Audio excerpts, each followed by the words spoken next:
আর company হিনে অপেক্ষা করতেছে, বাড়িও দিতেছি তালা, ব্যবসা দাবার হিনে জমব, দাঁড়াইলাম না।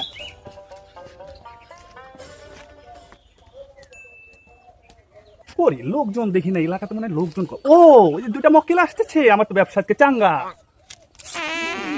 বন্ধু সেই জায়গা ধরছে।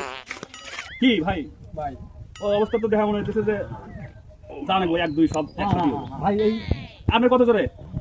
আমার তো অহলাদ তাহলে ভাই 40 টাকা, 40 টাকা আপনি 40 টাকা। 40 আর্জেন্ট যা, আর্জেন্ট 40। আপনি কিরাম ভাই? আমার তো চাপ নাই। মিডিয়াম 20 টাকা, তাহলে 60 টাকা দেন। দে টয়লেট করে আসি, পরে দিচ্ছি। না না না হবে না ভাই, আগে টাকা তারপরে। আমি ওই ব্যবসাই করি না, আমি জানি আগার পর মানুষ পাতলা হয়ে যায়। এই টিয়া দে, তুই কাপড় নষ্ট করবি, চালু করে দে। আমি ভাই চাবিটা নিয়ে আসি, একটু একটু ভাই চেপে ধরে দাও। চালু করো, চালু করো। ভাই, তুমি কেন কখন এমন আসে না কেন? আমার একটা সচেতন।